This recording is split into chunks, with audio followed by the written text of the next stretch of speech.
শিলচৰত জেপি নাড্ডাই 6 জনগোষ্ঠীৰ জনজাতি সন্দৰ্ভত কৰা মন্তব্যক লৈ হোৱা প্ৰতিক্ৰিয়াৰ পিছতে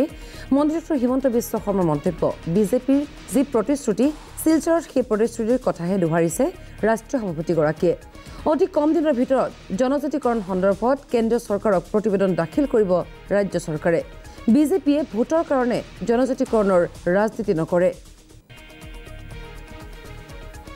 জনজাতিকৰণৰ বিষয়টো ভাৰতীয় জনতা পাৰ্টিৰ ৰাষ্ট্ৰীয় সভাপতি হিচাপে নাড্ডা ডাঙৰীয়াই বৰ্তমানৰ জনজাতীয়সকলক কোনো ধৰণৰ অসুবিধাত নপলোৱাকৈ 6টা জনগোষ্ঠীক জনজাতিকৰণৰ যি আমাৰ যিটো ভাৰতীয় জনতা পাৰ্টিৰ যি আদৰ্শ বা আমাৰ যিটো কমিটমেণ্ট তেখেতে সেইটো দোহাৰিছে বাকী জনজাতীয়কৰণৰ প্ৰক্ৰিয়াটো ৰাজ্য চৰকাৰৰ লগত আছে আমি চাহ জনগোষ্ঠী সম্প্ৰদায়ৰ পৰা কিবা এটা কথাৰ কাৰণে অপেক্ষা কৰিছিলোঁ তাৰ বিষয়ে মই বহুত ডিটেইলছত যাব খোজা নাই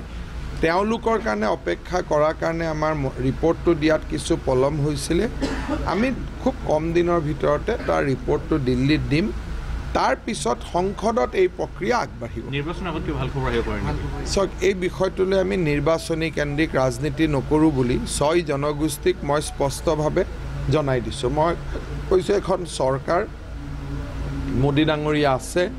ভোটৰ কাৰণে আমি জনজাতিকৰণ কাকো নকৰোঁ কিন্তু তেওঁলোক জনজাতিকৰণ হ'ব লাগে জনজাতিকৰণ তেওঁলোক পাব লাগে